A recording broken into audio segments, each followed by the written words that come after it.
What is up, ladies and gentlemen of YouTube? My name is Oxtane, and today I present a new series that I want to start doing, looking at the history and evolution of World of Warcraft and many of its game assets, and how those assets have evolved from the earliest days of development all the way dating back to 1999, and taking it in a chronological order so we can see the progression of these art assets over time and how things evolved. This first episode, I want to take a look at the most important thing to WoW, which is the character models and how we interact with the world, starting with the earliest screenshots I can find of development and working our way up through alpha and beta of vanilla all the way until today.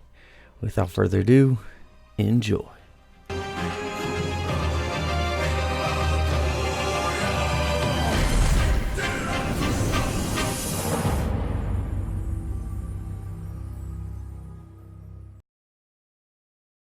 Now, it should be well known that both starting in 1999, Warcraft 3 and WoW really went hand in hand in development. And this screenshot here is technically of an early build of World of Warcraft, but using no unique assets and all borrowed from Warcraft 3.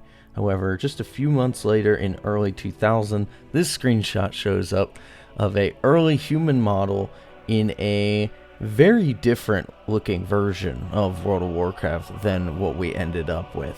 Even still, you can easily see in a relatively short amount of time how much progress they really started to make on World of Warcraft.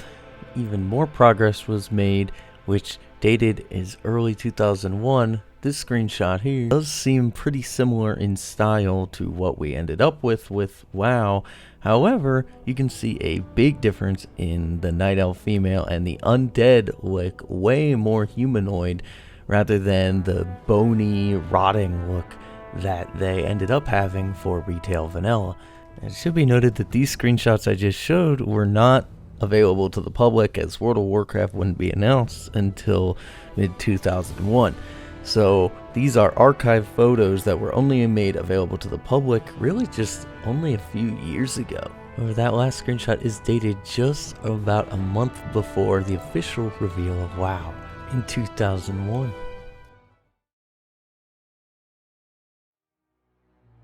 On September 2nd, 2001, World of Warcraft would be announced at the European Computer Trade Show, and with it, the earliest footage of early WoW race models. Of note in this trailer is, of course, our male Tauren model, orc, female and male models, as well as human male and female models. Now, to any fan of Warcraft, it's really no surprise that orcs and humans were more than likely the first races actually developed for World of Warcraft, but other races like the Tauren and Trolls were obviously no-brainers as well for anyone that played Warcraft 3. As I mentioned before, the screenshot is slated 1 month before that, and obviously you can see the resemblance in the human model as well as the orc model, and of course the Tauren one isn't shown, but we would assume that it's the same one used during this time. We wouldn't really hear anything more about World of Warcraft for 2 more years until the Friends and Family Alpha for Vanilla WoW. The Friends and Family Alpha in 2003 was the first client version of World of Warcraft available outside of Blizzard's internal offices. So this is where we're going to start with the actual in-game model, which is the Friends and Family Alpha 0.5.3 build 3368, dated as December 11th, 2003. Let's start with the Alliance and then go over to the Horde side. So first we start off with the male human, and it does look very similar to the retail vanilla model. The main difference is it's kind of swayed in a different direction, but overall the animations are pretty similar and it looks almost identical, other than its slight swayed hips rather than a more centered look. And with the female human, it is again much of the same, pretty similar, but not as centered of a build and more of a kind of relaxed pose. Now with the male dwarf, it is more of a upright model than what we would end up with. Again, animation's very similar, but more of a empowered look almost with the male dwarf rather than its vanilla counterpart. Now with the female dwarf, much the same thing kind of with the humans, where it's slightly swayed rather than upright, and I actually prefer this model over the version that we would get in vanilla. It just looks a little bit more feminine to me.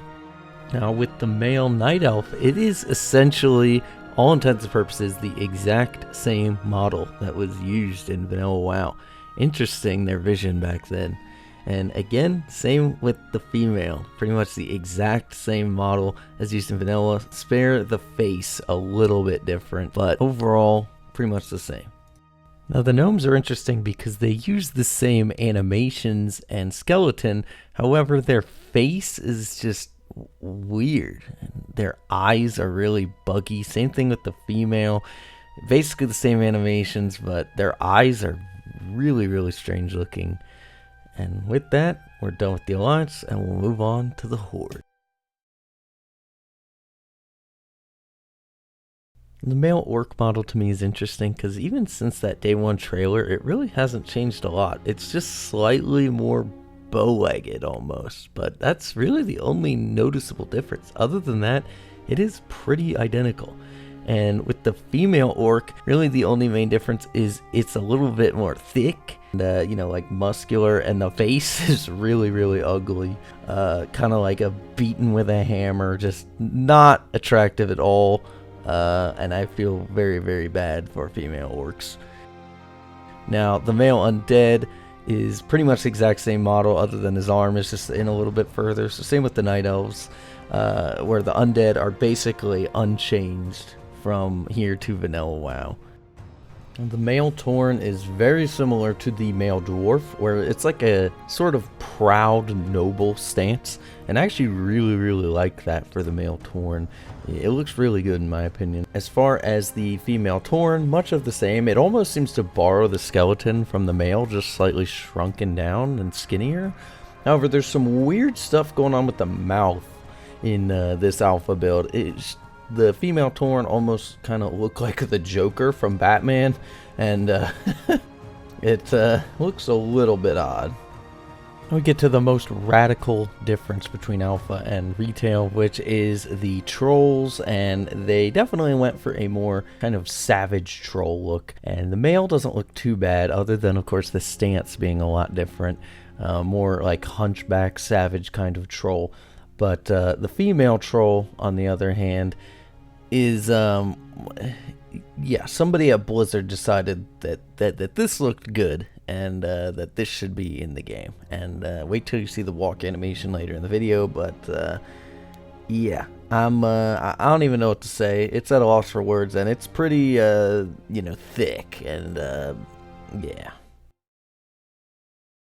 So in there, a couple months, and we get ready for the vanilla beta, which for the most part keeps these alpha models, other than polishing them up a little bit in terms of their run animations and everything else, which again we'll touch on later in the video. And the first beta patch is patch 0.7.0 build 3694, which is dated February 2004.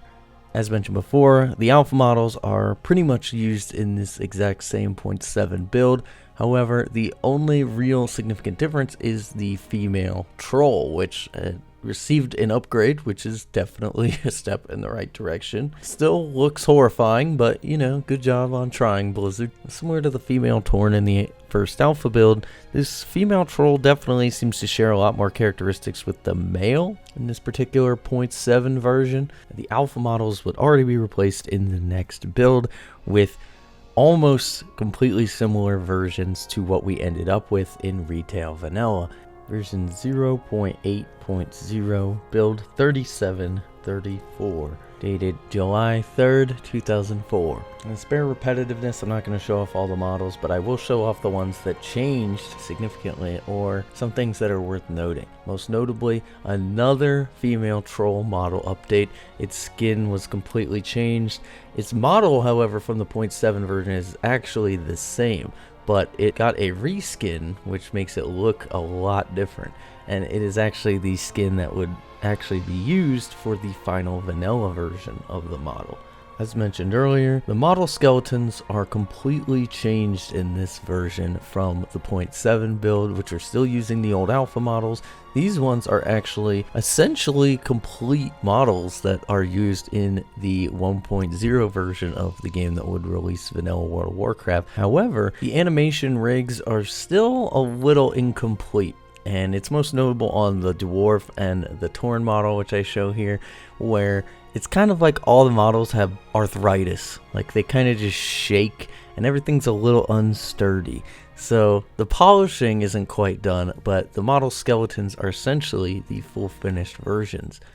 The only other notable change pre-release of Vanilla WoW was in version 0.10, where the animation rig was redone, so you don't have that shaking effect anymore. And of course, the female troll that existed in version 1.0 also got added in this build. So within 3 beta builds, 3 different models were used for the female troll until they finally got it right. Which finally brings us to the retail Vanilla WoW 1.0 release, in which we have the beautiful vanilla models that we all know and love, and we're going to do a side-by-side comparison of the alpha models and beta model if it's different, and then the final version of the model that was used in Vanilla World of Warcraft.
I hope you all enjoyed this first part of the evolution of WoW races. I was originally going to do this all in one big video.